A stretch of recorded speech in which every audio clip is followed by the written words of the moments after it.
일단은 제가 오늘 말씀드릴 거는 이영가 컬렉션이에요. 이제 현대미술관에서 올해는 이제 덕수궁이라고 하는 아주 특정한 주제를 가지고 이제 그 굉장히 심도 있는 그 커리큘럼을 짰다고 생각을 들었는데, 사실 선생님들은 이황가라고 하는 그 존재라든지 또는 이황가에서 과연 이황가가 무엇이고, 그 다음에 이 사람들이 과연 그런 일제시대 때 어떤 활동이라도 했었을까라고 하는 그런 생각을 아마 해보신 적 있으신가요?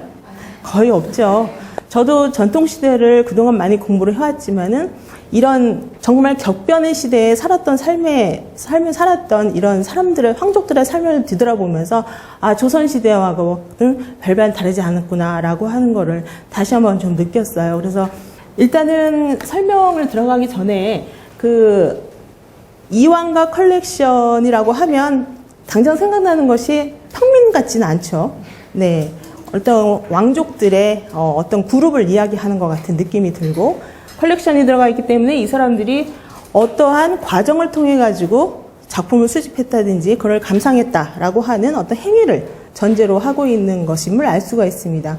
사실은 그 이황가 컬렉션이라고 하는 것 자체는 그런 어떤 이 학계에서 공식적으로 논의된 지가 아주 최근의 일이고, 그리고 실체라든지 또는 역사학계에서 이황가라고 하는 그 존재를 하나의 가치 있는 대상으로 바라본 지가 거의 몇 년 되질 않았어요. 그렇기 때문에 제가 오늘 말씀드리고 이러한 내용들도 어떻게 보면 완전한 정설은 아니에요. 지금까지 몇몇 사람들에 의해 가지고 연구됐던 부분을 정리를 해서 말씀을 드리는 부분도 있고, 지금까지 정리된 부분에서 미진한 부분은 앞으로 이런 부분을 더 생각을 해야 된다라고 하는 부분도 같이 포함이 되어 있습니다. 일단은 오늘은 크게 두 가지를 중점적으로 좀 살펴보려고 하는데요. 첫 번째는 과연 이것이 무엇이냐라고 하는 것을 먼저 살펴보려고 합니다. 이 옆에 이제 중화전도 있고 덕수궁도 있는데, 고종이나 그 이전 조선시대의 덕수궁에는 과연 사람들은 이런 컬렉션이 없었을까? 예, 그러한 과거의 전통으로부터 먼저 살펴보는 것을 하고, 그리고 그 궁중이라든지 왕실이라는 것은요, 굉장히 자기들만의 세상이 굉장히 강한 그룹이에요. 언어를 쓴다는 거, 그 다음에 생활의 모든 방식이라 하는 것들이 아주 철저한 예식에 의해서 모든 것이 진행이 되기 때문에 그들만의 세상의 어떤 정체성이 아주 뚜렷한데, 그렇다면은 이 일제강점기 때 이황가라고 하는 사람들도 그들이 하는 행동에 대해서 이런 주체와 정체성이 과연 있었느냐라고 하는 부분들도 검토를 해보겠습니다. 그 다음에 이제 구체적으로는 이황가 컬렉션의 그 정책, 그리고 그것을 형성하는 데 있어가지고 주도적으로 활동했던 사람들은 누구였으며, 그 사람들은 과연 무엇을 모았느냐, 그것이 과연 시대적으로 어떤 의미가 있는가라고 하는 거를 이제 살펴보도록 하겠습니다. 자, 궁을 하나 보여드릴게요.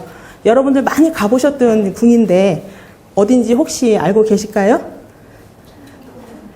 네, 창덕궁이죠. 창덕궁이란 거 어떻게 알 수 있을까요? 경복궁은 아닌 것 같아요. 경복궁 같은 경우는 바로 일직선으로 가서 이제 임금님이 신하들을 맞이하는 그 편전을 바로 보고 있는데, 창덕궁 같은 경우에는 옆구리에서 정문을 통해서 들어가서 꺾어져서 임금님이 계시는 곳으로 들어가게 되어 있죠. 이 창덕궁이 세계문화유산이 될 때 바로 이러한 점이 크게 평가를 받았어요. 그러니까는 자연 그 자체의 굴곡진 모습 그대로를 가지고 활용한 건축물이다 라고 하는 부분이 크게 이렇게 해서 유네스코 등재까지 됐습니다. 자, 이거는 어딜까요? 사라진 어떤 모습의 궁을 그린 것 같은 느낌이실 텐데, 자, 이거는 동골도라고 하는 그림이에요. 옛날에는 그 경복궁을 중심으로 해가지고 동쪽과 서쪽을 나눠가지고 모든 방위를, 체계를 살렸는데, 동궐이라고 하는 거는 경복궁의 입장에서 봤을 때 동쪽에 있는 궁궐이다라고 해서 창덕궁과 창경궁을 말하는 것입니다. 지금 창경궁은 굉장히 훼손이 많이 돼가지고 그 실체를 잘 알 수 없을 정도가 됐지만은 일제강점기까지 굉장히 중요한 그런 미술의 역사가 이루어진 것이 바로 이 창경궁이었어요. 이 동골도를 보여드리는 이유는 우리나라의 많은 그 역사 중에서 이 궁중 컬렉션이 제일 많이 활성화되었던 것이 바로 이 창경궁과 창덕궁입니다. 그래서 그리고 조선시대에 거의 한 절반 정도 이상의 국왕이 창덕궁에 머물면서 특히 18세기 때에 머물면서 아주 굉장히 많은 그 역할을 했던 곳인데요. 예를 들어 가지고 이제 그 궁중 컬렉션이라고 하는 거는 이제 이 나중에 이완과 컬렉션하고 이제 비교되는 부분에서 이제 설명을 드리겠지만 그 전통 시대에는 이 미술품이라고 하는 그 개념이 지금 우리 근대 시기하고는 너무나 판이하게 달랐어요. 그 미술이라고 하는 개념 자체는 결국은 국가나 통치를 위해서 중요한 그 기능적인 부분을 강조를 했기 때문이에요. 그래서 이 시대에 그 궁궐에다가 뭐 유명 화가들의 그림이라든지 글씨 이런 것들을 모으는 이유는 바로 국가의 통치를 잘 하기 위한 어떤 참고 자료로서 이 컬렉션의 목적이 있었어요. 그래서 이제 모든 곳에 궁궐에다 모으는 것이 아니고 지금 보시면은 예를 들어 가지고 여기가 제가 그 사진으로 보여줬던 인정전이에요. 이 부분이 이제 주로 왕과 신하들이 그 정사를 업무를 보는 곳이고 편전이라고 하는 곳이죠. 이 뒤가 이제 그 왕비마마 여자들의 공간인 내전이에요. 그리고 이 뒤가 이제 신하들이나 그런 사람들이 마음대로 못 들어가는 왕들의 사생활이 있는 후원 지역입니다. 지금 창덕궁의 그 규장각을 가보시면은 그게 바로 후원 지역이에요. 그리고 쭉 밑으로 내려오면 이런 지역이 보이는데 이거는 향후에 왕이 되기 위한 왕세자가 머무르는 동궁 지역입니다. 그래서 전통 시대에는 편전 이런 데에 드러나는 곳에는 컬렉션이 거의 없었어요. 저런 데에는 왕이 항상 정사를 보는데 필요한 어떤 그 유교적인 서책 같은 거 있죠. 법전 이런 것들을 많이 소장을 하고 있었고 실제적으로 우리가 오늘 다루는 미술이라는 개념으로서의 서화 작품이라든지 예술적인 가치가 있는 것들은 바로 이 뒤에 후원 영역하고 동궁 영역에 거의 다 소장이 되어 있었습니다. 예. 그래서 이런 어떤 궁궐의 기능에 따라서 컬렉션의 내용도 굉장히 판이하게 달았다라고 하는 거를 이제 말씀을 드리는데요. 일제시대에는 이제 이런 개념이 거의 무너진 그런 시대였다고 말씀드릴 수 있죠. 자, 이거는 여러분들 다 아시는 덕수궁이죠. 그래서 창덕궁이 조선 후기에 어떤 문화적인 꽃을 피웠다라고 한다면 덕수궁은 고종이 19세기 말에 어떤 정치적인 문화적인 꽃을 피우기 위해 한참 노력을 했지만은 결국은 어떤 시대적인 좌절을 겪고 난 어떻게 보면은 근대의 상징으로서 남아있는 그런 곳이라고 할 수가 있죠. 요거는 이제 덕수궁이 이제 거의 이제 고종 말년에 뭐 경희궁이라든지 이런 데 있던 목재를 다 걷어다가 다른 건물을 많이 지었어요. 그러면서 이제 이것도 앞에 있는 어떤 그런 부분이라든지 하는 것들이 많이 지금은 소실된 그런 상황입니다. 자, 그러면은 이 당시 조선시대에는 이제 제가 이제 조선시대를 이제 거의 다 말씀을 드리는데 그 이유는 이제 이왕가 시대하고 굉장히 무엇이 다른가를 한번 스스로 비교를 해보시라고 먼저 조선시대를 먼저 말씀을 드리는 겁니다. 조선시대에는 불상, 도자기 절대로 모으는 대상이 아니었어요. 이 시대에는 어느 시대? 유교의 시대. 유교의 시대는 오로지 서화예요. 예, 서화. 그렇기 때문에 그 왕이 통치하는 곳에서의 가장 대표적인 것이 왕의 초상이죠. 그래서 우리가 이제 어진이라고 하는데 어진을 가장 그 존숭하는 그 대상의 1차적으로 모았고 두 번째는 왕과 왕비의 글씨나 그림을 두 번째로 보이는 곳에 이제 사례라고 할 수 있는데 그것을 2차적인 보관의 중요한 대상으로 여겼습니다. 그리고 이제 세 번째는 그 이외에 중국이나 일본이나 또는 조선시대에 많은 서화가들의 작품을 갖다가 모았죠. 그래서 그 왕을 그 초상을 모은 곳을 참진자를 써가지고 어진을 모셨다라고 해서 진전이라고 부르고 그 다음에 이제 왕과 왕비의 글씨는 그 자체로서도 존중이 되는데 아주 존귀한 곳이다라고 해서 존각이라고 불렀습니다. 예. 그리고 나머지 기타 정각들에다가는 저렇게 다양한 이제 작품들을 수집을 했죠. 그런데 이제 이영가 시대, 그 일제 시대에 가면은 굉장히 이런 모든 전통이 다 무너져요. 이런 어떤 체제라든지 하는 것들이 무너지면서 궁궐 안에 전국에서 이렇게 발굴되어 있는 시대를 초월한 도자기라든지 청동기라든지 불상들이 마구잡이로 이 궁 안에 들어오기 시작을 하는 거죠. 그때부터 이제 우리 궁이라고 하는 개념이 완전히 좋게 말하면은 서양에서의 근대 미술관으로서의 역할을 하는 그런 아주 격변의 시기를 보내게 되는 것입니다. 자, 이런 식으로 왕이라든지 하는 분들이 이렇게 궁궐에 작품을 감상을 하면서 글도 직접 쓰고 이런 것들이 이제 많았는데, 특히 왕들은 그 자신이 좋아하는 테마를 갖다가 이렇게 그리는 것이 절대로 아니고, 모든 것들은 국가의 통치, 인격 수양 이런 것들하고 관련해 있었기 때문에 지금 보시는 모든 그런 그 내용들이 다 유교 경전이라든지 하는데 오는 그런 고사도예요. 그래서 이런 내용들을 갖다가 당시에 중요한 컬렉션의 대상이 됐었고, 그 다음에 이제 이거는 이제 순종연간 1920년대 이후에 이제 찍은 것들인데, 이러한 아주 유명한 서화가들의 작품 이외에 실질적으로 궁궐에는 다양한 종류의 작품들이 소장이 되어 있었어요. 그래서 왕이 아까처럼 수종처럼 감상하는 대상의 그림들도 있었지만은, 실제로 조선 말기가 되면은 엄청나게 많은 그런 병풍 그림들이 제작이 돼요. 그래서 병풍 그림들 보면은 지금 보시다시피 이거는 창덕궁의 인정전의 모습을 찍은 것인데, 이렇게 보면은 뒤에 병풍들을 쫙 뒀죠. 이 작품들이 현재 지금 고궁박물관에 다 남아있어요. 18세기 유한준이라고 하는 아주 기계유 씨 집안에 선비가 있었는데, 그 사람은 병풍 모으는 게 취미였어요. 병풍. 그래가지고 어느 날 잠이 안 오면은 그 병풍들을 잔뜩 모아놓은 자신의 집안에 있는 전각에 가서 새벽이 될 때까지 이 병풍은 첫 번째 무슨 그림 그렸고 이거는 내용이 뭐가 하는 걸 다 또 기록을 해요. 그 기록을 한 게 하루아침에 기록한 게 125건이었다고 합니다.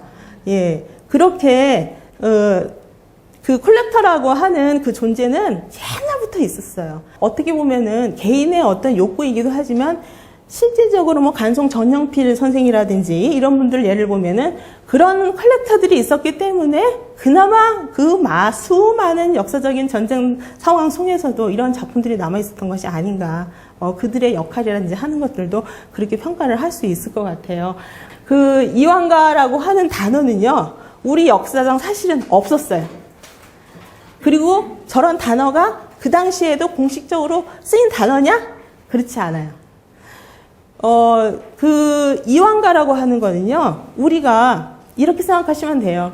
조선시대의 왕족들을 이룰 때 우리가 이씨왕조 이렇게 해도 얘기하잖아요. 그 당시에 그런 개념으로 쓰였던 용어예요.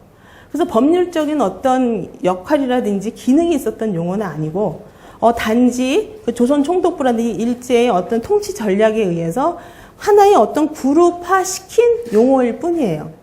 그렇다면 그 당시에 이완가를 대표하는 그런 이름은 뭐였냐? 이왕직이었어요. 이왕직. 이따가 다시 말씀을 드릴게요. 그래서 어쨌든 조선시대에도 이완가라는 말은 없었고, 이때 처음 들어와서 이제 이완가라는 단어가 쓰여져 있는데, 사실은 시기적으로 중첩이 됩니다. 대한제국 황실, 그러니까 1897년도에 고종이 나는 황제로소이다 하면서 사식단에서 이제 제를 올린 다음에 스스로 대한제국을 선포를 해서 황제가 이제 등극을 했는데, 그때 전부 다 모든 왕들의 존호를 황제, 황비 뭐 이런 식으로다가 존호를 한 단계씩 올렸어요.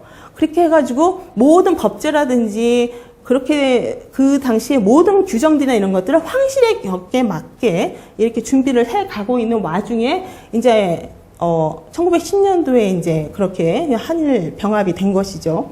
그때 되면서 이완가라고 하는 용어가 등장을 하기 시작했어요. 그래서 황제의 어떤 그런 기능에서 한 단계 낮춰서 격하게 돼서 일본 천황의 아래에 있는 귀족들이다라고 하는 개념의 이완가라고 하는 말이 등장을 한 것입니다. 그래서 사실 역사적으로 보면은 좋은 말이 사실은 아닌 것인 거예요. 그렇지만은 요즘에도 우리는 이왕가 하면서 굉장히 쉽게 많이 이제 쓰기도 하고 그렇게 하는데 이런 용어라든지 하는 것에 대한 역사성이나 하는 부분도 반드시 언젠가는 정리를 해야 될 그런 필요는 분명히 있어 보입니다. 그리고 이제 그 밑에 보면은 이 당시에 이왕가의 어떤 범이랄까 거기에 속한 구성원들의 그 범주는 그 당시 살아있는 사람들이에요. 살아있는 사람들. 죽어있는 사람들은 이왕가 아니에요. 그거는 이미 패망한 조선의 그 구성원들일 뿐이에요. 그래서 그 당시에는 이제 고종이 살아계셨고 그 밑에 있는 순종, 그다음에 의친왕, 연친왕, 덕형주도 뭐 이왕가 얘기는 했지만은 어쨌든 이렇게 황비라든지 하는 분들까지 다 포함을 해서 이제 이왕가의 하나의 그룹이 돼서 이왕가 족보도 만들게 된 것이죠. 그런데 이제 황제의 지위에서 낮춰졌기 때문에 고종 같은 경우에는 고종 황제에서 그냥 아들인 순종이 이미 제위를 하고 있었기 때문에 저기 뒷방 늙은이 취급을 한 거예요. 그래가지고 그 당시는 고종이 덕수궁에 계셨기 때문에 그냥 덕수궁 이왕. 그 다음에 이제 순종 같은 경우에는 창덕궁에 계셨기 때문에 창덕궁 이왕이에요. 그리고 다 모든 것들이 이제 이 사람들은 공주, 옹주에서 왕공 귀족이 된 거예요. 귀족. 예, 그렇게 그런 식으로 모든 이런 직제라든지 하는 것들이 일본식으로 이제 편제가 되기 시작을 한 것이죠. 그런데 이제 이왕가 컬렉션이다라고 접근을 한다면, 그렇다면 여러분들은 가장 기본적으로 생각하는 것이 어떤 거겠어요? 이 사람들이 모은 작품이겠죠. 그렇죠? 이 사람들은 어떤 활동을 통해 가지고 이루어낸 그런 결과물이 컬렉션의 모습으로 남아있겠다. 이렇게 생각을 하실 텐데, 사실은 이왕가 컬렉션이라고 하는 실체를 알기가 굉장히 힘들어요. 왜냐하면 이 사람들이 개인적으로 뭔가를 이렇게 구입을 해가지고 그걸 뭐 후손들한테 이렇게 전달이 되었다든지 또는 그 당시에 이렇게 수집한 작품들에 대해서 본인들이 이건 내 거야 라고 하면 도장을 빡 찍었다든지 뭘 썼다든지 하면 모르겠는데 그러한 기록에는 하는 것들이 거의 남아있질 않고 또 이왕가에 이 사람들이 살아있을 당시에 설사 컬렉터로서의 역할을 했다 하더라도 그 공식적인 업무는 이왕직이라고 하는 그런 기구가 대신했기 때문에 이분들이 모았던 작품들과 이왕직에서 구입했던 작품들을 막 뒤섞여가지고 지금은 그 구분조차도 굉장히 모호해진 상태예요.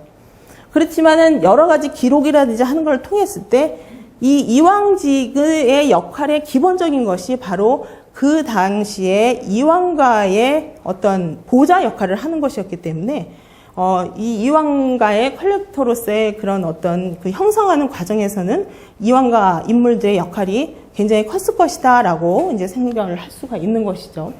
그래서 이제 기존에는 이왕가 구성원들이 소장했든지 구입했다든지 또는 전달했던 그런 작품의 어떤 대상들을 이왕가 컬렉션이라고 했지만 실질적으로 이 당시에 여러 가지 배경이라든지 시대사적인 그런 것들을 생각을 하면 이왕직이 이왕가의 조력을 받아가지고 돈은 다 이왕직에서 대금을 지급을 했거든요.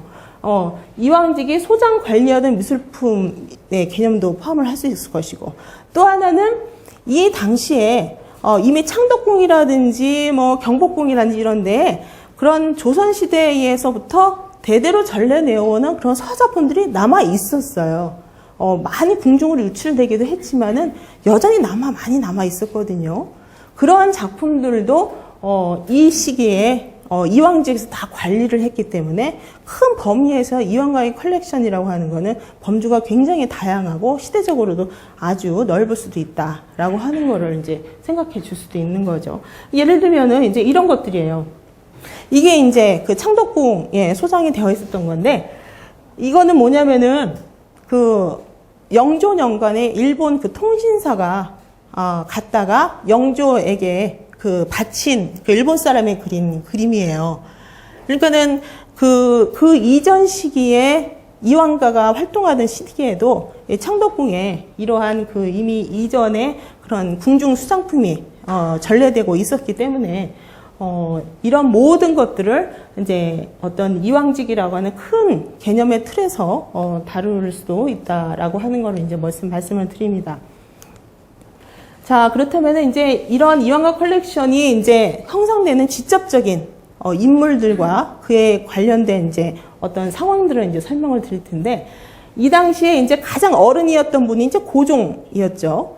고종 같은 경우에는 이제 그 전통식의 유교적 그 공부를 철저하게 받은 분이었기 때문에 기본적으로 왕으로서 쌓아야 되는 교양이 있죠. 예를 들어서 이제 붓글씨도 멋들어지게 써야 되고, 그림도 가끔씩 그려가지고 신하들한테 이제 하사도 해야 되고, 그런 역할들을 그래도 나름 충실하게 했던 분이에요.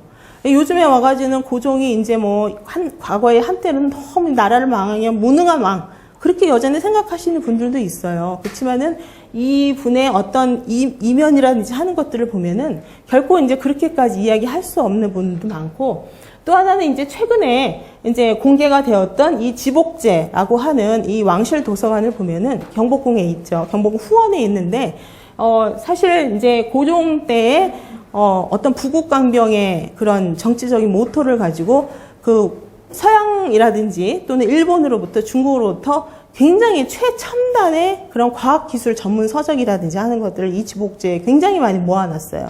그는 나름의 어떤 국가 통치로서의 역할을 하려고 하는 그런 의미를 두었던 분인데, 저 뒤에 계신 젊은 분은 이제 순종, 순종이죠.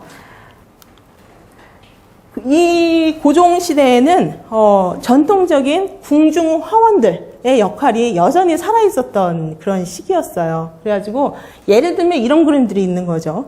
그러니까 장승업이 이제 고종 밑에서 잠깐 궁중 화원에 활동을 했던, 취하선에는 잠깐 그런 내용이 잠깐 나왔던 것 같은데, 고종이 이 장승업을 나름 좀 아꼈어요. 그래가지고 그림도 이제 하사도 하고 그림 공부에 도움이 되라고 아주 최신식의 중국 화보도 선물로 주고 뭐 이렇게 했는데, 예를 들어서 이제 이 당시에 이제 궁중에서 요구했던 어떤 그림의 종류라고 하는 것들을 좀 대표적으로 이제 보여주는 예사라고 할 수가 있는데, 여기 보면은 제목이 춘남극노인, 추남극노인이라고 돼 있는데, 이게 뭐냐면요, 별자리를 뜻해요. 별자리.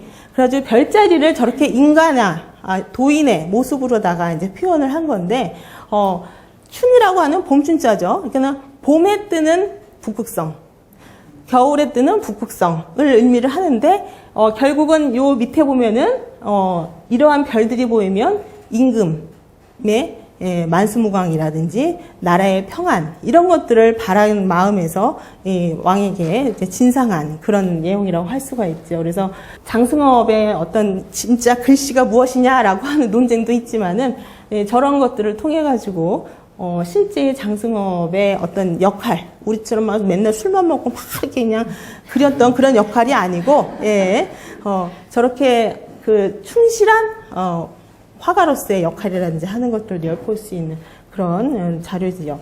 이게 어떻게 보면 고종년간에 이완가라고 하는 어떤 그런 조직이 만들어진 이후였지만, 여전히 전통적인 조선 궁중 왕실 문화가 고종년간까지는 살아 있었다라고 하는 것들을 이제 알 수가 있는 사례입니다.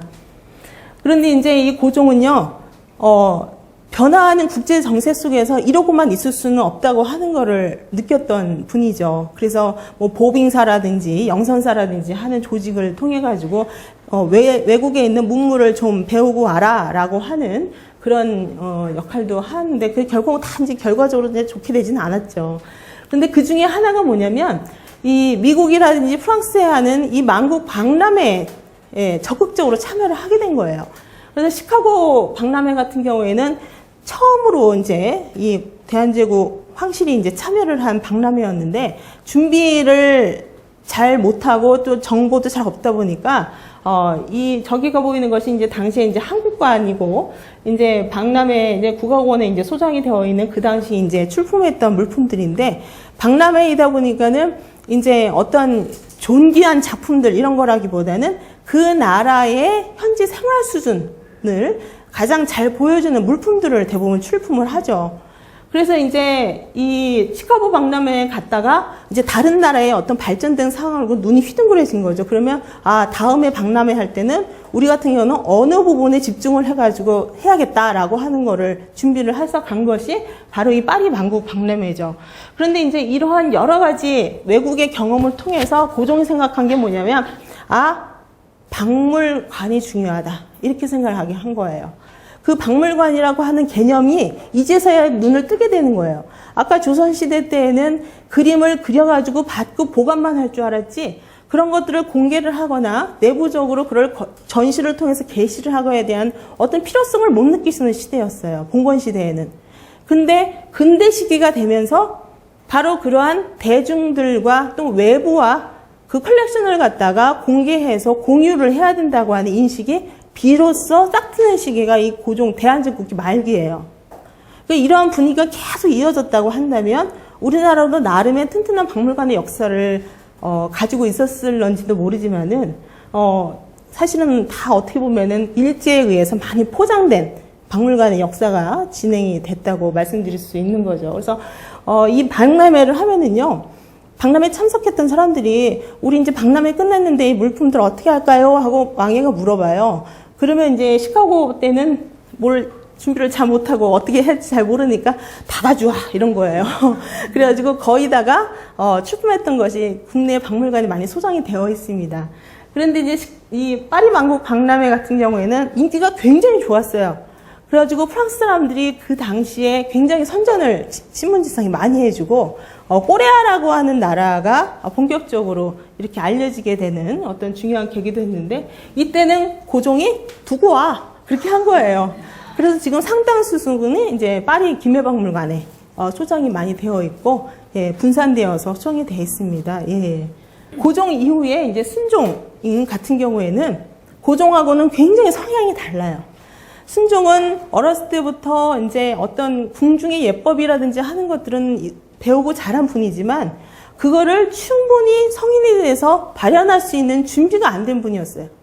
그러다 보니까는 이 고종 시대에 와서는 변화하는 어떤 여러 가지 식민지 상황도 있을 것이고 외세의 여러 가지 압박이나 정세의 분위기에 변화되는 모습도 있을 것이고 여러 가지 그러한 안 좋은 여건 속에서도 나름의 고종으로부터 이어받은 어떤 그런 왕실 분위기를 갖다가 계승하려고 하는 것이 좀 남아있던 그런 마지막 시기였다고 드릴 수 있습니다. 그래서 지금 보면은 이제 여러분들 제가 오늘 사진은 구체적으로 잘 가져오지 않았는데 현재 남아서 막 있는 그 순종의 그 시대의 사진들이 사람이 이렇게 정상적으로 보이는 사진들이 별로 없어요. 그래서 김은호라는 작가 잘 아시죠? 그래서 김은호가 이제 그 순종의 그 모습을 갖다가 초본이에요. 그러니까 이거는 굉장히 이제 전통 화법으로 그린 초상화인데 보면은 누리끼리 해 보이죠. 저거는 이제 기름종이에요. 기름종이. 그래서 유지초본이라고 해가지고 옛날 사람들은 이 초상화를 그릴 때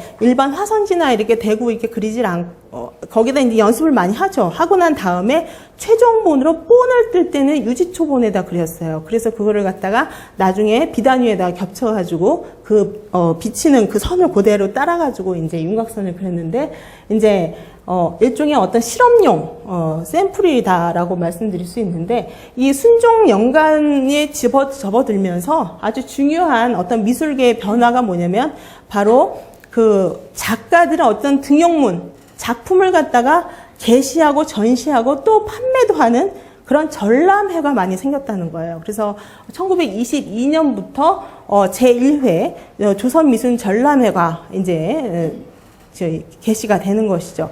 그래서 지금 여기 보시는 거는 이제 가운데 계시는 분이 이제 순종이고 바로 옆에 이제 전통적으로 이제 한국 궁의 여성 복장을 하고 계시는 분이 두 번째 부인인 순종효 왕후예요. 예, 그래서 이제 1960년도인가 그때 돌아가셨을 거예요.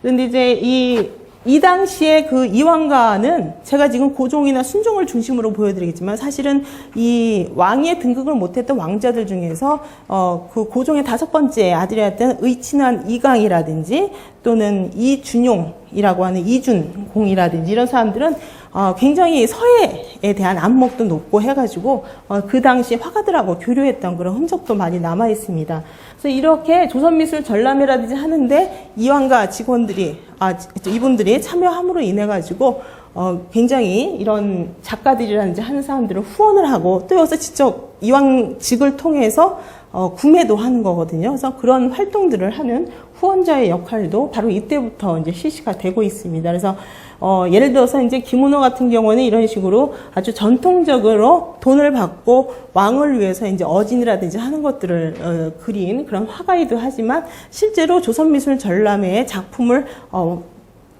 해서 이렇게 생계도 이어가는 그런 역할도 동시에 했던 시대가 바로 이 시대예요. 여기 보면은 이제 그 사무관대를 쓰고 어진을 그리고 있는 거죠. 근데 이때에는 1928년이에요. 1928년이면은 이제 순종은 1926년에 돌아가셨기 때문에 이미 돌아가신 승하한 이때라서 어진을 어떻게 그릴까요? 저 뒤에 있는 사진을 보고 이제 그리는 것이죠. 그래서 저 본이 되는 사진이 바로 이 사진입니다. 그래서 옛날부터 조선시대부터 어진은 다양한 모습을 그려요. 그러니까 군복을 입은 모습, 선비의 모습, 골룡포를 입은 모습, 굉장히 다양하게 있는데 지금은 남아있는 게 거의 없죠. 저기 6.25 때 거의 다 불이 타가지고 그렇게 지금 굉장히 많이 소실이 되었습니다. 근데 기록은 굉장히 많이 남아있어요. 그리고 그 기록을 읽어보면 하나의 어진이 그려지기까지의 어떤 과정이라든지 아니면 별의별 얘기들이 다 있어요.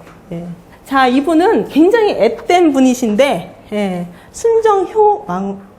순정효왕의 중종이 아까 그 조선전람회 같이 계시던 그분인데, 이분도 나름 당시에 그 화가들하고 친분이 굉장히 두터웠던 분이에요. 그래가지고 이제 그 최용신이라고 하는 분이 있는데 이제 초상화를 이제 많이 그리고 우국지사에 이제 그런 인물들을 많이 그렸는데 이 순정효왕후가 특별히 최용신한테 주문해가지고 가졌던 그런 화조화의 아주 일부예요. 그래서 크기는 뭐 크진 않아요. A4 정도의 사이즈의 이제 크기인데 이제 백납병풍이 최근에 발견이 됐어요. 그래가지고 한 작품이 한 25점? 이 같이 붙어 있는 그런 병풍인데, 순정효왕후가 나중에 궁에서 쫓겨날 때 자기를 가까이서 모셨던 그런 후궁한테 주었다가 그분이 아는 다른 분한테 주었다가 이분이 6.25 때 그래도 이거는 황실에서 나온 거라도 내가 목숨처럼 지켜야지라고 해서 지켜다가 부산 시립박물관에 최근에 그 후손이 기증을 해서 그 사연이 알려지게 됐어요. 그런데 이제, 이완가라고 하는 이 사람들이, 그, 당시에 조선인들만의 어떤 의식이라든지 하는 것들이 있었느냐라고 하는 것들을 이제 우리는 기록이라든지 그런 것들을 통해서 이제 파악을 했을 때 분명히 존재했다라고 말씀을 드릴 수 있을 것 같아요. 그거는 어떻게 보면 이제 당연한 결과였다고 할 수가 있는데, 예를 들어가지고, 이 순종 같은 경우에는, 예를 들어서 이제 국가적인 어떤 장식화를 그린다든지, 또는 궁중에서 여전히 이제 필요로 하는 서화작품이라든지 한 걸 할 때, 이 시기에는 이미, 전통적인 도화서 화원들의 체제라든지 하는 것들이 무너진 시기였기 때문에, 다 외부에서 활동하던 작가들을 특히 조선미술 전람회라든지 이런 데에서 수상을 많이 했던 그런 작가들을 갖다가 이제 일을 많이 시켰어요. 그런데 이제 그 중에서도 이 시기가 되면은 이 동양화, 우리가 아는 동양화죠. 이제 한국화를 그렸던 이런 전통 시대의 그 작품을 어떤 화업을 개성했던 사람들끼리 우리 스스로가 살아남아야 되기 위해서는 한마디로 제자를 길러야 된다라고 하는 의식이 강해져서 이런 미술 강습회를 많이 해요. 그러다 보니까 이런 것 하나의 조직화돼서 협회로 발전이 된 경우도 있는데 이제 경성 서화미술회가 이제 가장 처음 만들어진 건데, 그 이후에 그냥 서화미술회, 서화협회 이런 식으로다가 당시 많은 활동을 했던 그런 서화가들을 중심으로다가 협회를 결성되는데, 순종이 바로 여기에 활동했던 작가들을 굉장히 많이 등용을 했어요. 등용을 해서 지금 보시는 것처럼 이렇게 강필주라든지 이한복이라든지 김은호 아까 보셨던 이 이외에도 뭐 여러 사람들이 많은데, 이런 작가들한테 실질적으로 궁을 위해서 이황가를 위해서 일을 할 수 있는 그런 기회를 많이 줬죠. 그래서 이런 작품들은 어찌된 연유인지 모르겠는데 어쨌든 간에 그 난리통을 겪고 뭐 한국전쟁 지나고 한 이후에 창덕궁에 그대로 남아 있었어요. 예. 그래서 지금 이제 고궁박물관에 한꺼번에 다 1980년도인가요? 그때 다 이관이 된 그런 작품들인데, 어쨌든 이런 순종이 당시 활동했던 서화미술회라든지 많은 작가들의 작품을 통해서 궁으로 이 사람들의 작품을 유입하게 해서 나름의 컬렉션을 구성하는 그런 역할들도 했었습니다. 그래서 여기서 보면은 이제 창덕궁에 이제 특히 이제 그 재건 사업을 하면서 이런 화가들을 내려다가 일을 하지어서 김은호라든지 이영일이라든지 또는 뭐 안중식, 조석진 이러한 전통적인 그런 화법을 계승했던 그런 화가들을 기회를 주는 그런 역할들을 하는데, 이런 과정이라든지 하는 것들을 보면은 조선 총독부가 항상 개입을 해요. 총독부 같은 경우에는 이 시기에도 이미 많은 제조선 일본인 화가들이 활동을 많이 하고 있었기 때문에 먼저 그 사람들을 추천을 하죠. 그렇지만은 이황진가에서는 궁에서의 하는 활동이라든지 하는 것들을 조선인들한테 줘야 된다라고 하는 어떤 미묘한 그런 싸움을 통해 가지고 결국은 이 우리 서화미술회 회원들한테 이런 작품을 그리게 하게 됩니다. 그래서 저희 보면은 이제 저 위가 다 이제 창덕궁에 왕비가 머무는 대조전이고, 가운데가 그 중의당이고, 밑에가 이제 경운각 이렇게 해당이 됩니다. 그래서 여기 보면은 이제 이렇게 뭐 이영일이 그린 저런 굉장히 이제 내용들은 뭐라 그럴까, 그 왕실의 평안 그런 것들을 그리는 아주 그런 상서로운 제목의 것들을 그리는 것이죠. 그렇지만 이제 이런 전통도 순종 영광까지만이에요. 그 이후에는 정식 왕은 없어요. 정식 왕은 없고 그냥 총독부에 의해 가지고 추대되는 그런 존재로서의 어떤 상징적인 존재로서의 그런 왕족의 대표, 그 사람이 누구겠어요? 영친왕이죠. 예, 그래서 영친왕의 활동이라든지 하는 데에서부터는 굉장히 다른 그런 분위기가 있게 됩니다. 제가 조금 전에 이황가를 선택할 것이냐, 이황직을 선택할 것이냐 이렇게 말씀을 드렸었는데, 사실은 이 당시에 모든 이황가는 이황직의 기록으로 남아 있어요. 네. 이황가의 사람들이 개인적으로 누구한테 뭐 사적으로 주는 편지글이라든지 이런 것들은 어떤 공식적인 문서로서의 역할을 못하는 것들이죠. 그렇죠? 공식적으로 이들의 활동을 증명해 주는 거는 이황직의 기록이에요. 근데 이황직은 바로 이제 그 1910년도에 이제 경술국치로 인해 병합이 된 이후에 재빠르게 일본의 황족의 그 담당하는 국내성이라는 데가 또 있어요. 국내성 서릉부. 그 서릉부의 조직을 본따 가지고 만든 것이 바로 이 이황직인데요. 이황직이라고 하는 거는 이제 고종, 순종, 영친왕 그 이하의 왕족들을 다 이렇게 조직을 조금씩 붙여요. 붙여가지고 이제 모든 관리 감독을 하는 역할도 주고, 한편으로는 그 사람들의 어떤 활동이나 하는데 자금을 내준다든지 이런 것들을 이제 모든 것들을 갖다가 다 관장하는 이황직인데, 이황직이 중요한 이유가 있어요. 뭐냐면은 그 당시에 그 서화 미술계에 굉장히 깊숙하게 관여가 되어 있었다는 거예요. 그래서 그 왜 이렇게 됐는가에 대한 여러 가지 이제 그 연구가 지금 한참 진행 중에 있는데, 그 중에 하나가 어떻게 보면은 조선 총독부는 이제 그 일본의 그쪽에서 이제 지령을 받는 것, 일제히 지령을 받는 거긴 하지만, 겉으로 보면 어쨌든 간에 그 이황직이 박물관 업무라든지, 그렇죠? 그 다음에 이제 있던 어떤 그런 예술적인 후원이라든지 하는 모든 조선미술 전람회 이런 것들을 다 이렇게 이왕직에서 관리를 하는 그런 역할을 좀 주었었어요. 그러니까 그런 것들을 통해서 아무래도 그 당시에 미술계를 좀 이렇게 결집시키는 그런 역할이라든지 하는 것들을 이왕직에서 할 수 있었고, 그 내부로 보면은 예술에 이제 관심이 있었던 영친왕이라든지 하는 역할들이 굉장히 이제 부각이 나중에 되게 됩니다. 그래서 이 사람들을 보면은 순종이라든지 영친왕들의 서화 후원, 미술가들의 후원도 이왕직이 이제 예를 들어서 이제 뭐 순종이 서화미술협회에 이번 달에 100원을 지원을 하도록 해라 라고 하면 이왕직에서 그걸 받아다가 역할을 하는 그런 거라고 말씀드릴 수 있고, 또 여러 가지 뭐 서연구회라든지 당시의 미술협회라든지 하는 것들도 다 이왕직을 통해서 공식적으로 후원을 됐었어요. 그래서 그 당시에 신문지상이라든지 이런 데를 보면은 이왕직 관리 누구, 이왕직 차관 누구, 그 다음에 서화협회 미술회장 누구, 뭐 이렇게 하면서 이제 다양한 사람들이 그런 어쩐 그런 뭐랄까 그 회의를 하는 모습이라든지 이런 거, 식사하는 모습 이런 것들이 많이 나오고요.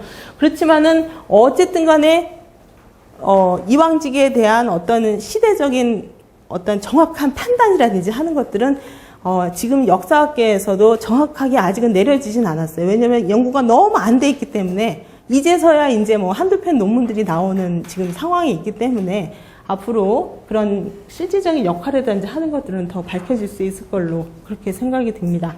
이제 아까 박람회 잠깐 말씀을 드렸지만 고종이 우리 나름의 어떤 그때는 박물원이라고 불렀어요. 박물관의 개념보다는. 이 박물원을 갖다가 만들고 싶다라고 하는 그 욕구만 있었지 구체적으로 어떻게 실현을 해야 되는가라고 하는 것까지는 난가지는 못했었죠.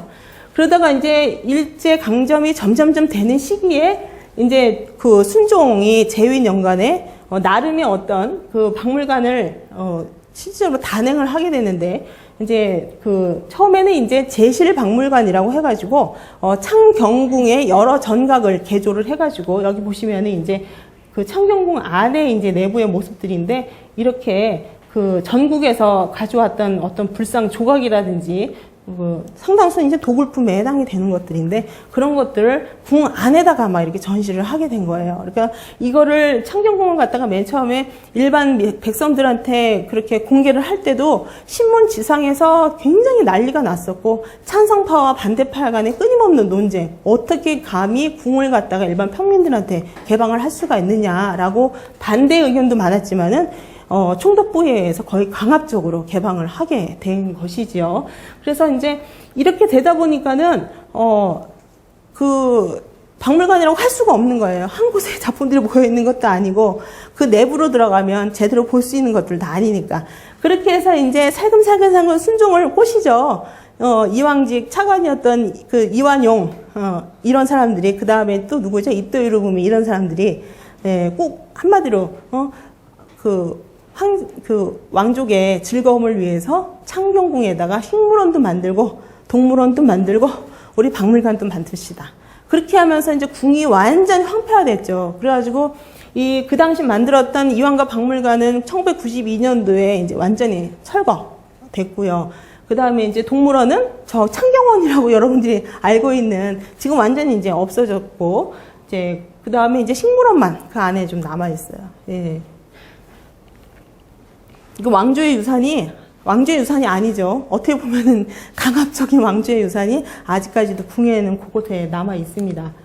그래서 이제 여기 보면은 명정전, 문정전, 뭐 환경전 이런 데에다가 여러 박물관, 나름의 박물관을 운영하다가 도저히 안 된다, 한 곳에다 모아놓자라고 해가지고 박물관을 하나 설립을 하게 됩니다. 그때는 저 박물관의 이름을 저기 높은 언덕에 있는 박물관이다라고 해가지고 뭐 특별하게 이렇게 부르는 말이 없었어요.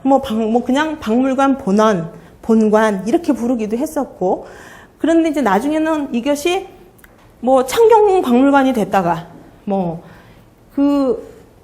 처음에는 제실박물관이라고 원래는 하려고 했었죠. 저 위에 보면은 이제 제실박물관 신축 계획도 이렇게 되어 있는데, 아까 말씀드렸던 그 제실박물관이라는 거 하는 거는 일본에 이미 제실박물관이 있었어요. 그거를 본따 가지고 일종의 제국의 박물관이다라고 하는 어떻게 뭐 세컨드를 만드는 일본에 만든 걸 조선에다가 그냥 세컨드로 만드는 그런 개념으로다가 이 총독부가 이게 한 건데 이런 식으로 이제 지붕이 3개가 달린 큰 양옥을 만들기로 한 것이죠. 이게 이제 실제로 만든 거예요. 여기 밑에 보면은 여기 뾰족뾰족한 게만 보이죠. 이게 그리고 옆에 여기 보면은 무슨 이렇게 석조 조형물도 보이고 이렇게 하는데 이게 뭐냐면 이 앞을 꾸미려고 궁에 있는 그 괴석들 있죠. 조형물로 만들었던 것들을 다 여기다 앞에다 갖다 놓은 거예요. 근데 어쨌든 간에, 저거는 나중에 이제 이 덕수궁이 실질적으로 미술관의 역할을 나중에 영친왕 시대에 하면서 텅텅 비게 됐죠.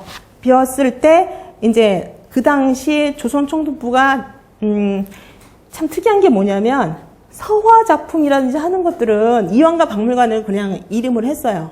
그리고 자기네들은 조선왕조실록이라든지 승정원일기, 의궤 이런 것들은 서적과 관련된 것들은 자기네들이 다 접수를 했어요. 그래가지고 이완과 소장에서 다 총독부 소장으로 가게 됐는데 이때 그 빈 곳에다가 바로 그렇게 자기네들이 접수한 그 서적을 저기에다가 보관을 하게 되는 용도로 쓰게 됩니다. 예. 그래서 나중에는 박물관에서 도서관으로 변경이 된 것이죠. 그리고 이제 이 안을 보면은 전국의 각지에서 도굴 했던 도자기, 청동기, 뭐 기왓장까지 해가지고 벽화 막 뜯어온 거 해가지고 막 이렇게 전시를 하게 된 것이죠. 그런데 이제 저런 전시를 하고 하는 기획하는 과정에서 상당히 많은 그런 일본 관리들의 역할이라든지 그 당시 도굴에 참여했던 일본인 학자들이 상당히 많이 그 조언을 한 걸로 나타나는데 흥미로운 게 뭐냐면 아까 제가 그 조선시대에는 저런 것들이 어떤 컬렉션의 대상이 아니었었다고 말씀드렸잖아요. 어느 날 이토 히로부미인가요? 고종한테 가가지고 고려청자를 하나 이렇게 보여주는 거예요. 보여주면서 저하 요번에 박물관에 전시할 청자이옵니다. 색깔이 어떠십니까? 하니까는 고종이 대뜸 하는 소리가 뭐겠어요? 이거 우리나라 거 아닌데? 이렇게 얘기를 한 거예요. 예. 그러니까는 그 정도로 어떤 완물의 대상인 공예품이란지 하는 것들은 그런 우리가 생각하는 그 예술의 개념으로 생각을 안 했던 거예요. 예. 그런데 이제 이 시기가 되면은 다 모으는 거죠. 다 모아. 그래서 여러분들 제가 이완가 위주로 말씀드리지만 이 시기에는 민간 콜렉터들도 굉장히 많았어요. 대표적인 분이 이제 정윤필 같은 분이고, 장택강이라든지 이러한 언론인 출신들, 은행가. 이 사람들이 모은 것들을 보면요, 그 대상을 안 가려요. 그래서 조선시대의 콜렉터들은 안 그랬어요. 그 사람들은 모아봤자 인장, 도장이 있죠. 도장이나 벼루, 붓, 문방사와 관련된 거기까지는 허용을 했지만, 막 그냥 이것저것 막 모으는 그런 시대는 아니었거든요.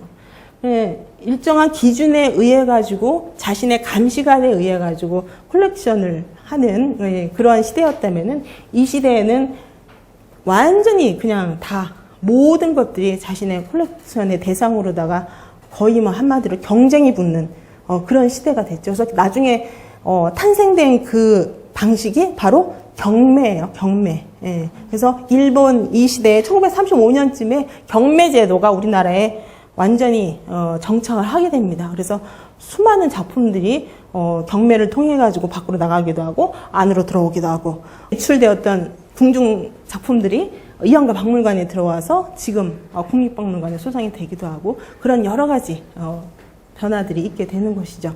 너무나 격변의 시대였고 격변의 시대였던 것만큼 굉장히 다양한 현상들이 벌어졌던 시대였고 또 그러한 현상들의 상당 부분은 오늘날까지도 우리가 이렇게 이어지고 있는 아주 직접적으로 연결되는 시대가 바로 이 근대 1890년대 이후에 그리고 이제 1945년 그 기간에 바로 이 시기가 아닌가 싶어요. 그래서 우리가 항상 일제강점기라고 하는 시대를 이야기를 하면 어두운 느낌부터 들긴 해요. 그거 어쩔 수 없어요.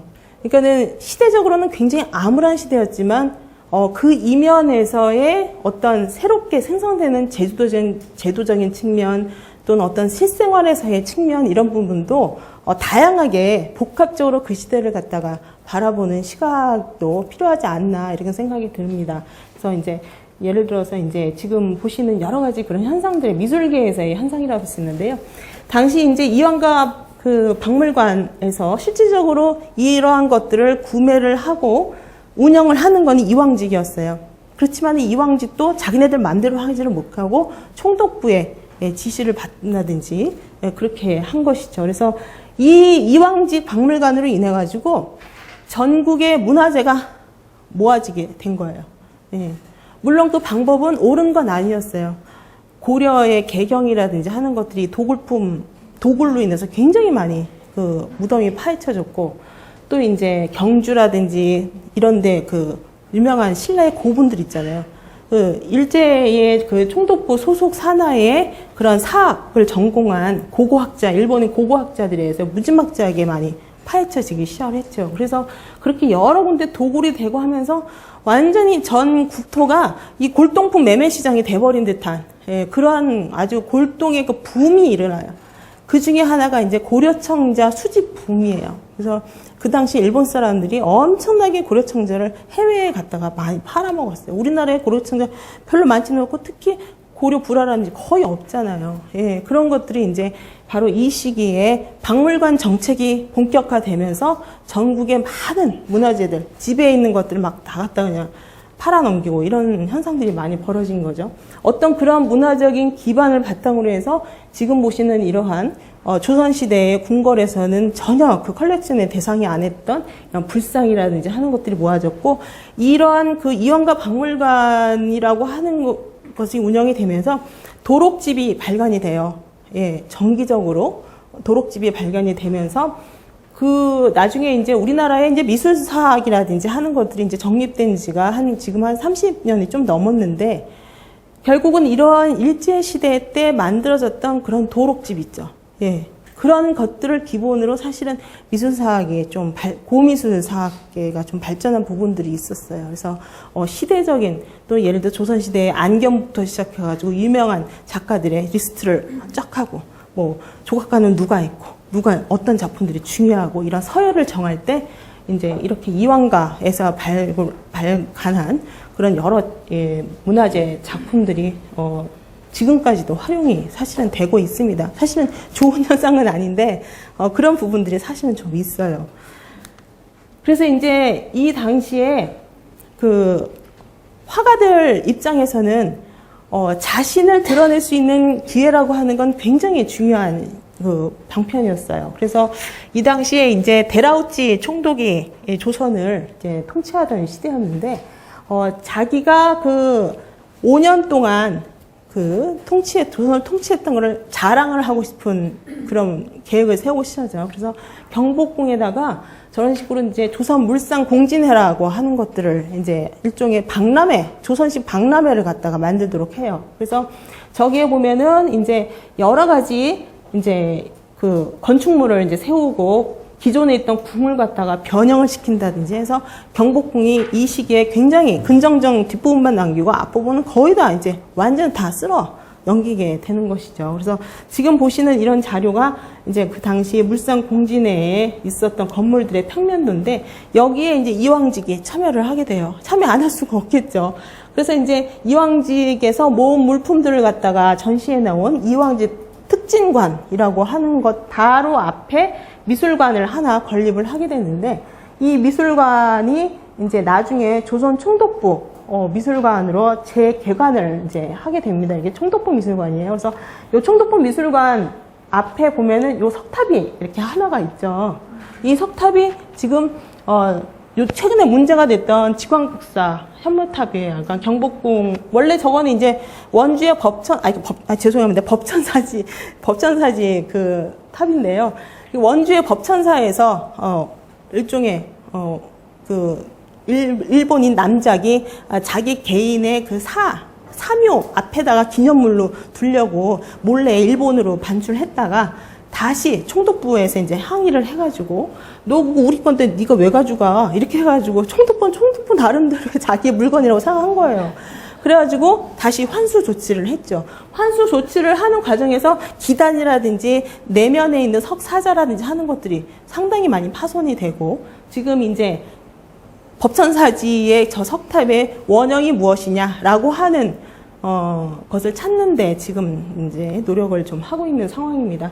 어쨌든 간에 이 물상 공진을 하면서 전국에 있는 그런 문화재들이나 이제 하는 것들을 제자리에 놓지 않고 다 그냥 쓸어 넘긴 거예요. 그러면서 이제 그 창경궁 여러분들 속속들이 한번 보셨어요?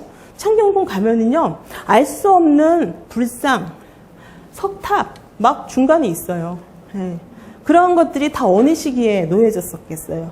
다 일제시대에 이런 여러 가지 정책을 통해 가지고 정체도 알 수 없는 원소정체도 모르는 그런 문화재들이 지금 궁궐에 사실 곳곳에 있어요. 비밀이지만 어쨌든 창덕궁 그 뒤에도 있습니다. 그래서 네, 창덕궁 뒤는 비석이 즐비예요. 네. 어쨌든 그러한 아픈 역사가 아직까지도 있는 그런 상황인데요. 이 당시 그 물상 공진회 때 그 당시 서화미술협회라든지 이런 데 활동했던 그 우리나라 그 화가들이 참여를 해요. 그래서 거기서 이제 상도 주고 이렇게 하는데, 그 당시 참여했던 사람들이 뭐 해강 김규진, 또 조석진, 안중식, 뭐 이런 작가들이었고, 서양화가 중에서는 뭐 고희동, 그 다음에 김관호, 뭐 이런 제1세대 서양화가들이 참석을 했습니다. 그래서 그때 이제 그 조선 사람들 보기에는 그 서양화라고 하는 것이 얼마나 낯선 표현 방식이었겠어요. 그래서 그 당시 김관호의 작품이 1등을 했었어요. 그래가지고 그거를 이황직에서 구입을 했습니다. 그래서 이 당시에 이제 많이 출품된 건 아니지만, 그리고 그 당시 출품됐던 작품들이 대부분 없었어요. 그래서 이런데 잘 이렇게 공개가 안 돼 있는데, 그 중에 하나가 이제 안중식의 선산누각도라고 하는 아주 전통적인 그런 산수화인데, 이 작품은 그때 출품됐던 작품은 아닌데, 그 당시에 안중식이 저런 유의 그림들을 굉장히 많이 그렸어요. 그래서 아마 물상공진회 때 출품했던 작품들도 저런 작품들이 아니었겠는가 이제 추정을 이제 하고 있는 것이죠. 어쨌든 이렇게 공식적으로 화가들이 작품을 출품하는 과정을 통해서 이황직이 전통가 또는 전통시대의 화법을 구사한 그림들, 또는 새로운 화법을 구사한 어떤 일본풍의 그림들, 또는 일본 화가의 그림, 또 서양화풍의 그림들을 굉장히 많이 수집하게 된 그런 공식적인 계기가 되었습니다. 이 순종이 또 승하한 다음에는 이제 제가 아까 말씀드렸듯이 왕으로 그냥 추대가 된 분이 바로 이 의친왕이에요. 이 의친왕 같은 경우는 원래 이 대한제국 황실 내에서는 후계자로서 서열이 저기 아래였는데 세상에 무관심하고, 그렇죠? 또 어렸을 때부터 해강 김규진한테 이 서화 소묘를 배웠기 때문에 선천적으로 약간 유약하면서도 예술적인 기술이 다분한 사람이었어요. 그래서 일본이 딱 봤을 때는 반항심이 그나마 덜한 사람이었겠죠. 이분 같은 경우에는 어쨌든 간에 거의 모든 그 삶을 일본에서 보냈어요. 그런데 이제 일본에 있으면서 자연스럽게 그 동경예술대학, 그 당시 많은 그 한국 화가들이 뭐 조각가들이라든지 이런 분들이 유학을 했던 것이 동경예술대학인데, 지금도 아주 남아있죠. 유명하죠. 그런데 동경예술대학에 유학 중인 조선인 화가들이라든지 조각가들하고 굉장히 밀접하게 교류를 했고, 또 이제 자연히 일본에 있다 보니까 일본에서 그 미술계의 어떤 그런 분위기에 굉장히 많이 노출이 돼 있었어요. 그 소묘 작품도 좀 남아있고, 그 다음에 지금 보시는 것처럼 이제 특히 그 당시 아카데믹한 사실주의 그 풍이 유행하고 있었을 때 가장 중요시한 것이 이 인체 대생 드로잉이죠. 그런 것들의 분위기를 받아서 특히 특히 누드화에 대한 것들에 대한 관심이 좀 많았다고 그래요. 그래서 실질적으로 저렇게 작품 활동을 했는데 세 점이 발견됐다고 하는데 이 세 점은 지금 다 어디로 가 있는지는 모릅니다. 이거는 지금 뭐 누군가는 가지고 있을 수도 있죠. 그래서 선천적으로 예술에 대한 그런 어떤 감각이라는 관심이 많았기 때문에 이분 스스로가 작품을 많이 구입을 했어요. 근데 문제는 본인이 돈을 주고 본인이 계속 가지고 있었어야 되는데 상당수는 창덕궁으로 그냥 들어간 거예요. 그러다 보니까 결국은 소유권은 결국 이왕직으로 넘어간 경우가 상당히 많고, 나중에 이제 일본 미술관이 개관을 하면서 이 영치당이 가지고 있던 컬렉션 일부도 거기 다 흡수가 돼서 들어가요. 그러다가 이제 나중에는 거기에 있는 일부, 상당수가 이제 국립중앙박물관으로 나중에 이제 결국은 다 양도가 되는데, 1980 몇 년도에 이방자 여사가 국가를 상대로 소송을 낸 적이 있어요. 이 작품은 우리 남편 거다. 예. 그렇지만 그거를 증빙할 길이 없는 거예요. 매매 양도서가 남아있는 것도 아니고. 그런데, 그래서 그거는 그냥 흐지부지 됐거든요. 근데 그런 사례로 봤을 때 분명히 이 사람은 개인적으로 컬렉션을 했던 분인 것만은 확실한 거예요. 아까 제가 조선미술전람회를 잠깐 말씀드렸지만 이미 그 이전에 일본에서는 국가적인 차원에서의 이런 전람회를 이미 시행을 하고 있었어요. 그래서 그 중에 제일 유명한 것이 문부성에서 주관하는 문부성 미술 전람회가, 우리가 이제 문선이라고 부르는 그런 전람회가 하나가 있었고, 그 다음에 이제 제국 미술 전람회라고 해서 제전이라고 불렀어요. 이 두 미술 전람회가 제일 유명했는데, 실제로 저런 전람회에 가서 작품들이라든지 하는 어떤 서양 기법의 어떤 서양풍의 그런 작품들을 자연스럽게 스스로 녹아내는 그런 것들을 보였고, 또 이미 이 당시에 그 일본이라든지 또는 여러 스위스, 프랑스 뭐 이런 데를 순방을 하면서 박물관을 보게 돼요. 그래서 이미 영친왕은 이완가 미술관이 설립하기 이전부터 조선에 제대로 된 박물관을 세우고 싶어 했었어요. 근데 그 꿈은 결국은 좌절이 되기는 했는데, 그거를 일본에 있었을 때부터 이왕직을 통해서 긴밀하게 그거를 하려고 했지만 결국은 나중에는 이루어지지 못했죠. 그래서 이제 이 당시에 일본도 그렇고 또 조선도 그렇고 일본에서의 제전이라든지 문선이라든지 이런 데에 출품되었던 것들은 어떻게 보면 공식적인 평가를 받은 작품들이기 때문에, 또 저런 데 출품했던 사람들이라고 하는 것은 당시에 그런 화단을 이끌었던 그런 작품, 화가들이 대부분이었어요. 그렇기 때문에 그런 작품들을 이완가에서 총독부의 추천이라든지 또는 기타 자문위원들의 추천을 받아가지고 직접 구입한 사례가 굉장히 많고, 영친왕 시대부터 저런 일본 서양화를 본격적으로 구입을 하기 시작해요. 그래서 1930년에서 40년 정도의 한 20년 기간 동안에 굉장히 많은 일본 그림을 수집을 하게 됩니다. 지금 보시면은 이제 이런 식의 이제 서양화를 많이 수입을 하게 되죠. 그리고 이제 영친왕 같은 경우에는 몇몇 한국 화가들하고도 아주 친분이 깊었는데, 나혜석 잘 아시겠죠? 나혜석. 그 다음에 오지호. 오지호의 이 작품은 이제 영친왕이 가지고 있었던 작품은 아니지만은 이제 최근에 이제 등록문화재로 아마 지정이 됐을 거예요. 그래서 이 당시에 대표적인 동경예대 출신들의 일본에서 유학했던 화가들의 그림들을 보면 앞에서 봤던 이런 후기 인상주의적인 빛이라든지 색감을 강조했던 작품들과 굉장히 유사한 그런 경향을 따랐다라고 볼 수 있는 것이죠.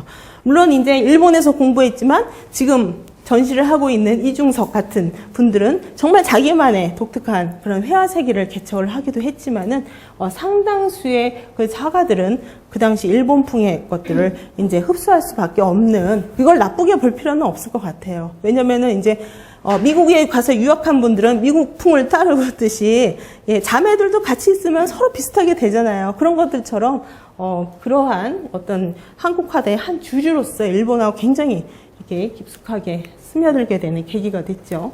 그리고 이제 이 중에 김관호라고 아까 제가 지금 이제 물상 공진회를 하면서 이제 말씀드렸는데, 이분이 아주 독특한 분이에요. 그러니까는 결정적인 어떤 밀접한 관련된 막 이렇게 보여지는 다양한 자료는 많지는 않지만 이분 같은 경우는 이제 물산공진에 1915년 했던데 이제 그 당시 이제 동경예대를 한참 다니던 졸업반이었는데 그때 이제 작품을 출전을 해가지고 굉장히 이제 엄청난 호평을 받기 시작한 거죠. 그리고 이제 실질적으로 1916년에 이제 지금 보시는 이건 대표작 많이 유명한 이런 해질녘이라고 하는 작품을 통해서 뭐랄까 1등으로 동경예대를 졸업을 하게 돼요. 예, 그리고 그 내용이 이제 매일신보에 아주 대서특필 되게 됩니다. 조선인으로서 처음 일본에서 1등을 하게 됐다라고 하는 어떤 내용들이요. 그런데 이제 이 사람은 그 왕족들 있죠. 그 이황가의 초상화를 좀 그렸어요. 그래가지고, 그 초상화뿐만 아니라 당시 이제 그 개화된 지식인들, 김윤식 같은 이런 사람들의 초상화를 그렸다라고 하는 것이 이제 그거를 다 그려가지고 전시회를 한 번에 한 적도 있었어요. 예. 그리고, 지금 이렇게 정자가 있는 풍경이라고 알려져 있는 이런 작품 같은 경우는 실질적으로 창덕궁에 있는 그 청풍각인가요? 그 풍경을 그린 거거든요. 그래서 이런 것들이 아마 이황가에서 주문을 해서 궁궐의 모습을 그린 것으로 지금 현재 추정을 좀 하고 있는 그런 상황이죠. 그래서 그리고 이제 이분은 중간에 이제 해방 이후에는 월북을 하셔가지고 예, 중간에 한 30대 때는 아예 절필을 해가지고 그림을 그만뒀다가 다시 북으로 넘어간 이후에는 북한에서의 그 선전화를 그리는 사람으로서 새로운 인생을 살게 됐어요. 그래서 이렇게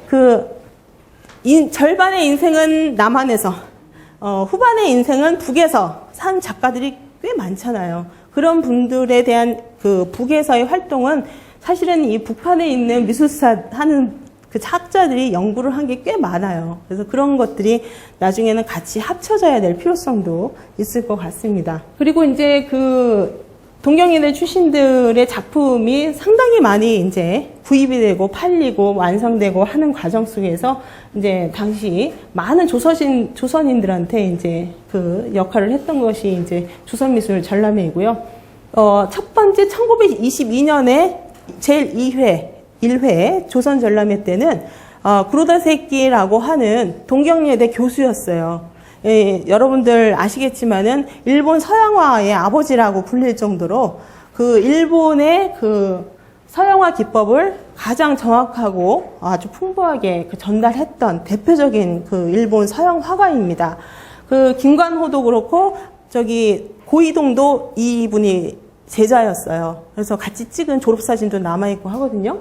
근데 이제 바로 이 구로다세끼가 제1회 조선 전람회 때 찬조 출품을 해요.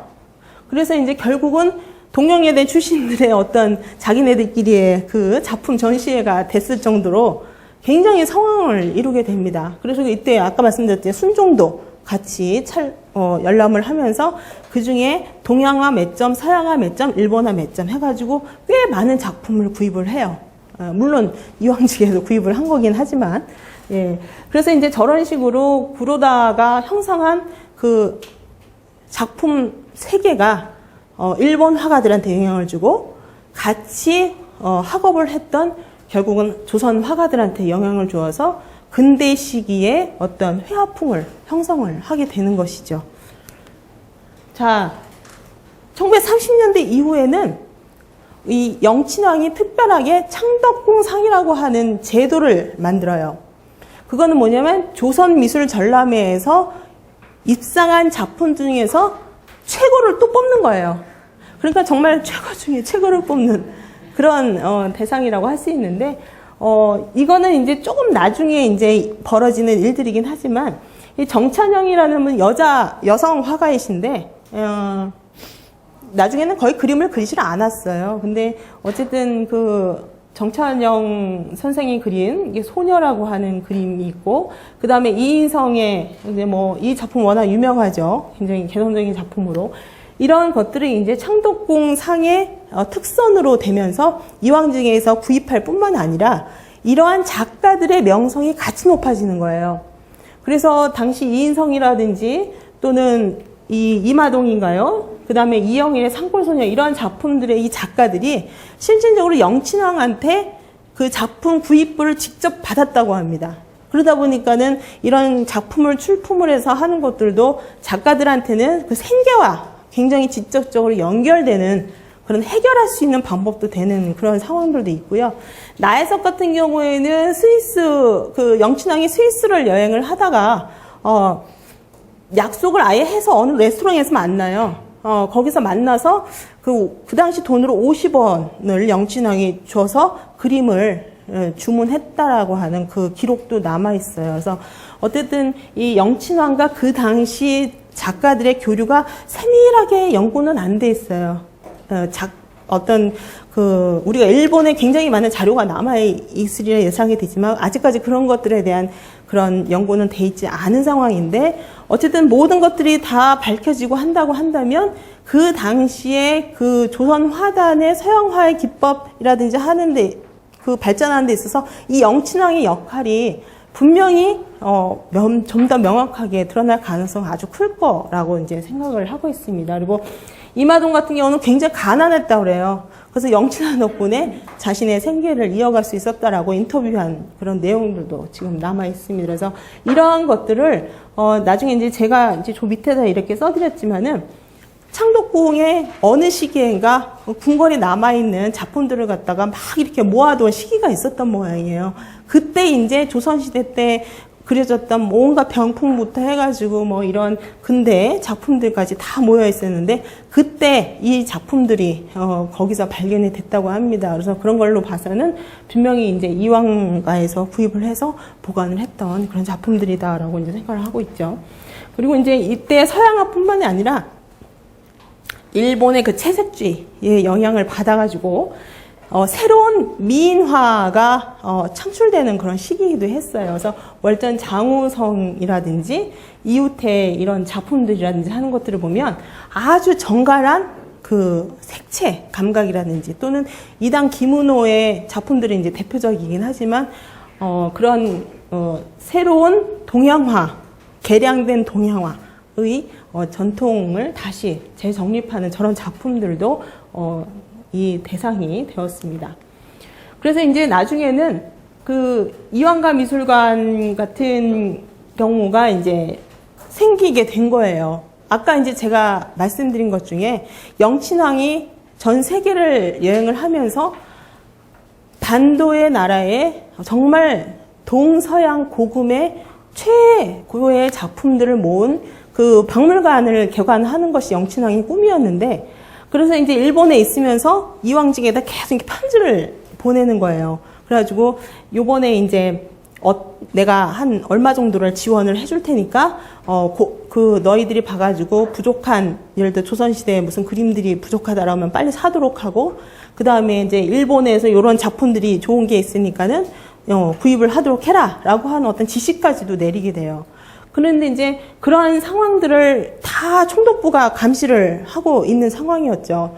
그래서 그 1933년도에 이제 그동안 이제 고종이 승하한 이후에 저 가운데에 있는 것이 이제 그 지금 여러분들이 잘 아시는 이제 석조전이고, 요 옆에 있는 여기가 이제 우리가 지금 서 있는 이제 신관이죠. 이거 구관, 신관, 뭐 그러니까 서관 이렇게도 부르는데, 여기에다가 이제 그 겉으로는 이제 뭐 예를 들어서 뭐 영친왕이 우리 다 궁궐 개방했는데 덕수궁도 개방해야 되지 않냐라는 식으로다가 마치 어명에 의해서 덕수궁을 개방한 것처럼 신문기사가 나가요. 예, 그렇지만 어쨌든 덕수궁이 개방이 되면서 총독부 입장에서는 이완가 쪽에서도 조선미술을 막 이렇게 전시를 하려고 하고 그 영친왕의 그런 행동들도 좀 감지가 되고 하니까 선수를 친 거예요. 뭐냐면은 이미 저 석조전에다가 일본의 근대 미술을 갖다가 전시를 하게 하고, 여기 우리가 서 있는 여기 신관에다가는 그 이완가 박물관에 전시되어 있던 거 있죠. 뭐 각종 도자기, 불상 이런 거 조선의 고미술을 갖다가 여기다가 전시를 하는 걸로 계획을 틀어버리는 거예요. 그래서 그 이전에 한 몇 달 전에 그 동아일보인가요? 거기서 조선일보인가 거기서 이제 요번에 새롭게 이완가 왕께서 우리나라에 아주 좋은 역대 서화들을 갖다 공개를 하기로 했다라고 하면서 75점에 해당하는 그러한 서화 작품을 신문지상에 공개를 해요. 이황가 촉에서 먼저. 거기 보면은 이제 뭐 안견, 안평대군, 윤두서 이런 식으로 뭐 조선시대에 굉장히 유명했던 그런 작가의 작품들이 리스트가 쫙 되어 있는데 그걸 가지고 이제 총독부는 모든 것들을 무산을 시켜버리고 다 안 되고 한쪽에다가는 그냥 일본 미술, 한쪽에다가는 고미술을 갖다가 전시해버리는 그래서 예전에 그 이황가 박물관은 아예 없애버리고 박물관을 이쪽으로 다 통합을 시켜버리면서 이황가 미술관이라고 하는 그러한 거를 다시 재개관을 하죠. 그러니까 이황가라고 하는 말만 들어갔을 뿐이지 그거는 어떻게 보면은 굉장히 정치적인 액션일 수도 있었던 거예요. 지금 보면은 이황가 미술관, 이황가 박물관은 마치 이황가가 주도를 해가지고 그것들을 모으고 이렇게 꾸민 걸로 생각을 할 수 있지만 절대로 그 상황을 보면 그렇지 않았다는 거예요. 영친왕처럼 자신의 기호에 의해서 자기 돈을 써가면서 작가들을 후원하고 이렇게 했던 그 작품들은 온데간도 없어요. 그래서 이제 이때부터 이 석조전, 덕수궁이 어떻게 보면은 이제 좋은 의미로 보면은 근대 시기에 정말 그 서화계를 대표하는 또 조각계를 대표하는 그런 박물관으로서 역할을 하게 되는 거죠. 그리고 이렇게 많은 작품들이 전시됨으로 인해 가지고 일본 미술은 이렇게 다양하구나. 조선 사람들 입장에서는 조선 미술들은 이러거야. 그런 의도로 만든 거예요. 예. 그렇지만 당시 조선인들은 이황가에서 리스트한 것들이 제대로 공개되지 못한다는 것에서 굉장히 많이 비분, 통탄하면서 이제 많은 사설을 쓰게 되죠. 어쩌다 이렇게 이럴 수가 있느냐라고 하면서. 그러니까는 그 당시 사람들한테는 어떤 일본 사람들이 의도했던 수준 낮은 어떤 비개량적인 그림들이 아니라 일본 조선 사람들한테는 그 자체가 정체성을 드러내는 어떤 행위였다는 것을 알 수가 있는 것이죠. 그런데 어쨌든 간에 굉장히 많은 관람객들이 엄청나게 성황을 했고, 그리고 실제로 화가들이 저런 일본 미술 전시관 서양화가 많이 이제 전시가 됐을 거 아니에요. 그래서 이게 보면은 이제 안내의 짱인데 이러한 것들을 이제 발행을 이제 이황직에서 하게 되면서 이제 어떤 식으로 관람을 해라라고 하는 지침까지 전달을 하게 되는 것이죠. 그러니까 이런 것들을 보면은 현대에 우리가 이제 박물관을 운영하는 방식이라든지 하는 것들이 이 시대에 좀 베이스가 이제 좀 굉장히 유사한 부분들도 사실은 이런 것들이 있어요. 그래서 이제 당시 일본화 전시인데 지금 석조전, 고종에 의해서 만들어졌던 석조전에 일본 사람들의 그림을 갖다가 전시를 하게 다 아이러니한 그런 상황이 벌어진 건데요. 실제로 당시에 화가들이 가서 이 그림들을 보면서 많이 모사했다고 그래요. 예. 그러면서 이제 또 일본 사람들도 실제로 가서 모사를 하게 돼서 굉장히 유사한 작품들이 좀 아주 일부, 많지는 않지만 일부, 지금 현재도 전해져 있는 것들이 있고요. 저기 이제 걸려져 있는 그림이 바로 이 그림입니다. 여러분들 요거 보면은 요 뒤에 한번 보세요. 뒤에 이게 병풍이 하나가 있죠. 이 병풍이 어느 나라 것 같아요? 느낌이 올까요? 이거요, 조선 말기 잣수, 아주 전형적인 안주수, 평양의 안주 지역에서 만든 잣수 병풍이에요. 예. 이 사람은 실제로 조선에서도 활동했던 일본인 작가의 작품인데, 1930년도부터 40년도 그 기간에 집중적으로 이런 일본화를, 서양화를 이제 많이 구입을 한다고 이제 말씀을 드렸을 텐데, 요때 활동했던 작가들이 대부분 일본에서 아까 말씀드렸던 전람회의 작품을 출품해서 상을 많이 탄 작가들이기 때문에 어떤 그 정형화된 그런 화풍을 구사했던 작가들이에요. 그런 거 우리가 이제 관전풍이다. 어떤 그런 이제 미술 전람회를 통해서 성립된 미술 양식을 갖다 우리가 관전풍이다. 뭐 이렇게 얘기를 하는데 그런 관전풍의 아주 전형적인 그러한 작품들이죠. 그래서 여기 보면은 사람을 정면으로 이렇게 거의 그리지 않고 약간 이렇게 비스듬하게 있다든지 또는 이제 여성들 같은 경우는 옆 모습이라든지 하는 것들을 좀 많이 그리고 그 다음에 이제 항상 저 뒷면에 저런 어떤 장식적인 설치물을 놓아서 깊이의 평면감이라 하는 것들이 굉장히 얕아요. 예. 그래서 그런 류의 그런 작품들이 많이 이제 그리기 쉽고 우리나라에서도 영향을 주게 되는 거죠. 아까 말씀드린 것처럼 네. 이렇게 옆으로 본 모습이라든지 마치 이제 서양화의 한 여성의 레오나르도 다빈치의 그림들을 보면은 옆으로 본 여성의 그림들이 많잖아요. 그래서 그런 어떤 영향들을 많이 보여주는 그런 작품들이 많고요. 이 만고라고 하는 고바야시 만고도 아예 이 사람은 경성에서 강습소를 운영을 했었어요. 예. 그래서 이제 실질적으로 조선에 그런 활동을 했던 그런 작가들이고요. 이런 채색화도 굉장히 많은 영향을 주었습니다. 그리고 이제 그 석주전에 보면은 이제 일본 미술도 이제 상당히 많이 이제 전시가 아까 되어 있었지만은 조각품도 전시가 되어 있었죠. 그래서 여기 보면은 정찰이라고 하는 그런 군인의 모습을 조각한 이런 이제 부조가 있는데요. 이 사람은요, 그 영친왕의 친구예요.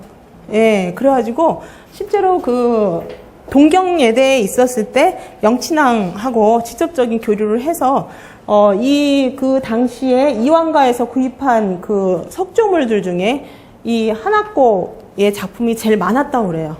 예, 그리고 그 가격이라든지 하는 것들도 굉장히 최상위로 있었다고 합니다. 그리고 이제 저 밑에 보이는 응시라고 하는 저런 조각품이라든지 하는 것들을 봐서도 어떻게 보면은 제가 이제 우리나라의 80년대까지 이어졌던 어떤 이런 미술 대학에서 이렇게 했었던 그런 기초라든지 하는 것들이 다 이미 이 시대에 영향을 받은 어떤 그런 것들이 그때까지도 이어진 그런 어떤 배경이 됐다고 할 수가 있는 것이죠.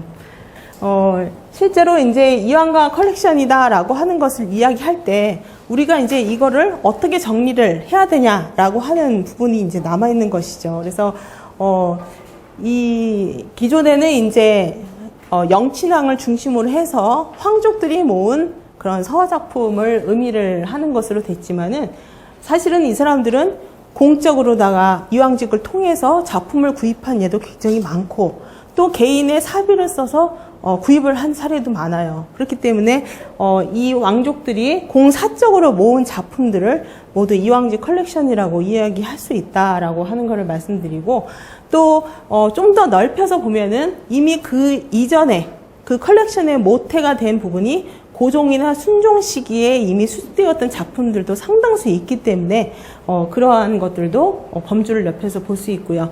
좁게는 이제 영친왕을 중심으로 한 작품들이 상당히 많은데 사실 이제 보통 전람회라든지 또는 이런 일본 미술을 구입한 그 리스트나 목록을 이렇게 자세하진 않지만 남아있는 것들을 뽑아보면 영친왕은 한 100여 점 넘게 일본 100여 점 정도에 해당하는 일본 서양화를 구입을 한 것으로 나타나요. 그러니까 그런 것들만 봐도 굉장히 그런 부분에 굉장히 그 심혈을 기울였다라고 하는 것들도 알 수가 있는 것이죠.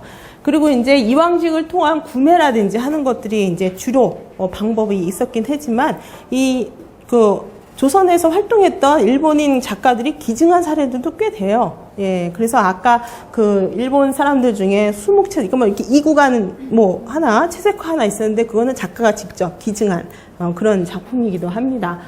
그리고 이제 그런 실질적으로 전시라든지 하는 것들은 영친왕이 뭐 개인적으로 전시라든지 하는 것들은 못하고 바로 이렇게 어떤 제도적인 미술관을 통해서 전시를 하게 되었었고요. 그래서 향후에 이런 그 해방이 된 이후에는 그 우리 여기 신관에 있었던 고미술 같은 경우에는 국립중앙박물관으로 상당히 많이 이제 이관이 된 상태이고요. 그 다음에 그 당시 창덕궁이라든지 이런 데 남아있는 것들은 이제 현대미술관으로 상당수가 사실은 이관이 되어 있습니다. 그리고 해서 이제 여러 가지 이제 의의를 할 수가 있을 텐데, 우리가 이제 이완가라고 하는 존재 자체를 새롭게 이제 인식을 하려고 한다면, 사실은 정치적으로는 어떻게 할 수가 없어요. 정치적으로는. 이 사람들의 존재를 갖다가 그나마 알려주는 것이 바로 이 문화 쪽이에요. 예. 그래서 문화적으로 이완가의 역할이라든지 하는 것들을 새롭게 조명할 수 있는 어떤 단초가 바로 이 영친왕을 중심으로 한 이런 컬렉션의 활동에서 우리가 찾을 수가 있는 것이고, 또 이 사람들로 인해 가지고 순종이나 고종도 마찬가지지만은 그 당시 활동했던 많은 일본인 작가도 그렇지만 조선인 작가들한테 그들의 작품을 구입하고 궁에서 일할 수 있는 기회를 주고, 또 등용을 할 수 있는 그런 기회를 줌으로 인해 가지고 그들의 작품이 대외적으로 하나의 어떤 기준이 되는, 회화사적으로 또는 조각사적으로 하나의 어떤 흐름을 만드는 계기가 된 것이 바로 이 왕실의 역할이었다라고 하는 것도 중요한 역할이죠. 그래서 일단은 이제 이런 식으로 지금까지 이제 많이 논의된 것들 중에 중요한 부분을 이제 꼽아서 말씀을 드렸는데요. 사실은 이제 이 덕수궁이라고 하는 주제를 가지고 이야기하자면 많은 부분들을 가지고 이제 이야기를 할 수 있지만, 특히 이 혼란했던 시대에 그럼에도 불구하고 그 어떤 위치를 점하려고 했던 이완가 사람들의 노력이라든지 하는 것들도 이 덕수궁에 잠재되어 있었다라고 하는 거를 아시면은 좀 보람이 있을 것 같습니다. 다음에 또 기회가 있으면 뵐게요. 네, 감사합니다.